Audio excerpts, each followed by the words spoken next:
Hello my spooky friends, today we're picking up with Spooky Sunday right where we left off last week. We are going to be talking about American Horror Story in Real Life Hotel yet again, but today we're going to be talking about America's very first serial killer that inspired one of the main characters in American Horror Story Hotel. So let's go ahead and jump right on in.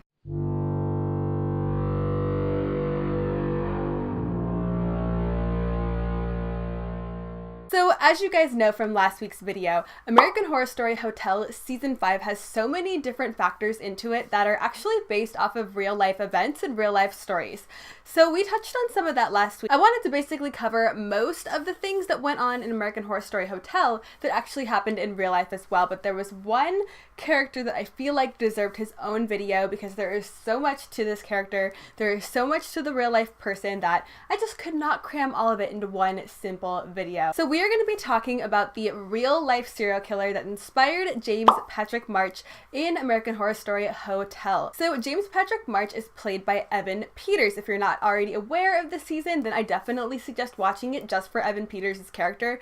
Oh my god, his accent is hilarious, yet creepy, yet really good at the same time. It's like a nice mixture of all three of those adjectives, I suppose. But he plays a really entertaining yet creepy character. And in last week's video, we discussed how the Hotel Cortez in American Horror Story is based off of the Hotel Cecil in real life, where a bunch of tragedy hit and all these crazy paranormal things happen. But the Hotel Cortez was actually based partly off of another hotel as well. But we'll get back to that in just a few minutes. Let's go ahead and talk about James Patrick March and his character. But as I said, James Patrick March is played by Evan Peters, and he's one of the main characters in this season. He's basically the main antagonist, one of the main bad guys, if you will. And if you haven't seen the season before, these are definitely going to be some spoilers, but he plays a pretty good part of convincing the main character, John, to kill people and to become a serial killer himself. And just like in last week's video, I talked about a scene that was in Horror Story that basically involved a bunch of real life serial killers. It had Eileen Wuornos, it had Ricky Ramirez,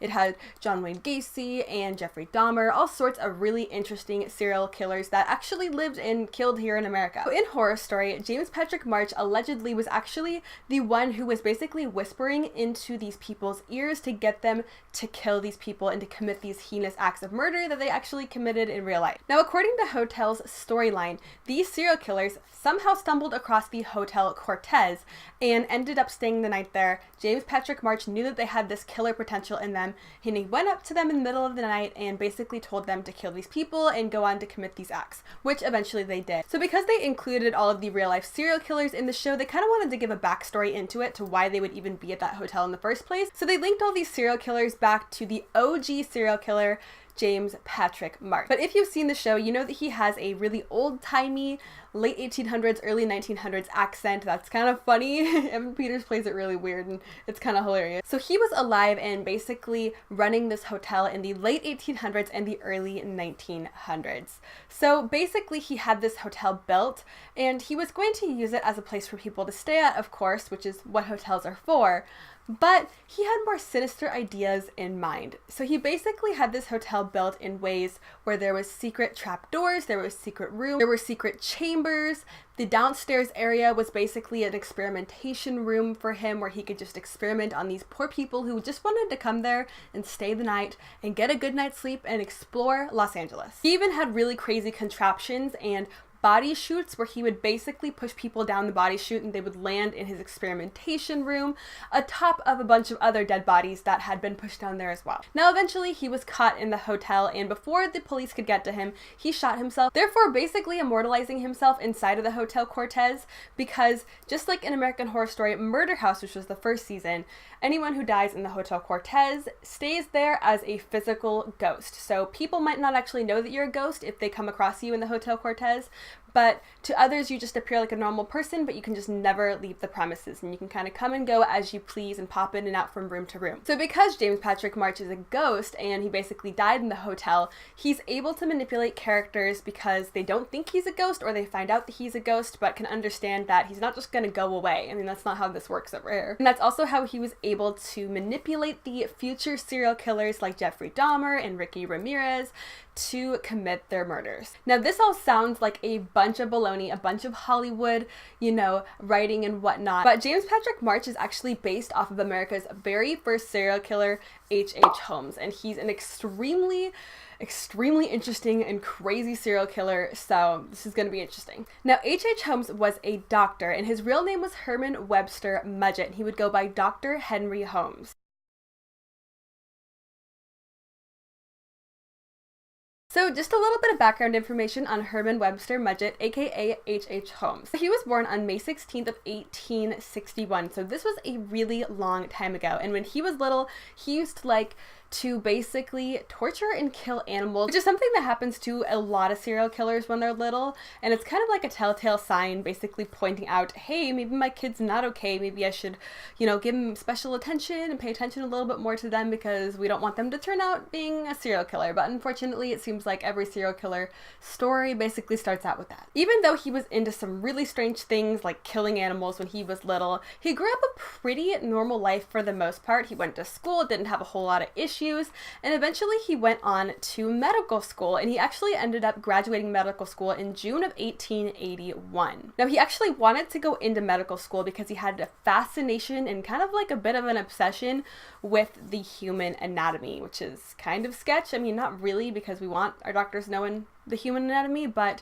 with his background, it was a little sketch. Now, after medical school, he went on to do a few different apprenticeships, and one of the doctors he worked with taught him basically everything there is to know about anatomy, and after he was done doing that apprenticeship, he went on to another one where he worked with the doctor who taught him everything there is to know about dissection, which is probably not the best thing for this man to learn. Now, H.H. Holmes seemed really normal to most people. He seemed like a normal, average guy that was just interested in learning these medical techniques and medical terms and everything there is to know about medical. He just seemed like a normal dude who was trying to make medical a profession for him. But on the outside, he may have looked normal, but what was really going on the inside was quite different. H.H. Holmes had a wife at the time named Clara, and she actually went missing. No one really knows what happened to her, but people assume that she was one of his victims. He also had some children, and he had some friends that had children as well. So somehow all of his friends ended up dying throughout his life, and people think that he actually murdered them, of course. But he would basically make a living off of conning people. He was a really good con man. He basically led a double life away from Clara. He didn't tell her that he was making all this money through conning. She thought it was through his medical schooling and whatnot, and nope, he was just conning people. And some of his suspected murder victims were actually from his con man days from the beginning, right when he was fresh out of med school. So obviously it seemed like he had been murdering for quite a while. Now, a few years later, Holmes was ready to take his medical profession and his double life into an actual physical building and make some money off of it. Now, Holmes would arrive in Chicago in August of 1886, where he basically picked up a job at a pharmacy that he wanted to basically immerse himself in the pharmaceutical ways and to become a better practicing physician. And to everyone else, this looked totally normal. I mean, a med student, a doctor going into a pharmaceutical business, nothing weird about that. So to everyone else, it seemed normal, but to him, he had more sinister plans in mind for basically getting himself immersed into the pharmaceutical business. Eventually, after working at the pharmacy, Holmes purchased an empty lot from across the drugstore where construction began in 1887 for a two-story mixed-use building with apartments on the second floor and retail spaces, including a new drugstore on the first. So this is where the madness begins. So obviously, Holmes basically had this plot of land built for him where he would have his own pharmaceutical business on the first floor and rent out rooms to, people who needed them on the second and third floor. So while Holmes was having this building constructed, he would often hire multiple construction crews to build different parts of the hotel. And what he was basically doing was having them build different rooms for him that he would eventually use as torture chambers for his poor victims. Now, he never actually paid any of these construction workers for the jobs. He would basically just con them into thinking they were going to get paid, or he would kill the ones that asked if they were going to be paid, which is pretty unfair if you ask me. So after all of this construction was done, Holmes had his little pharmacy business and his hotel up and ready for action.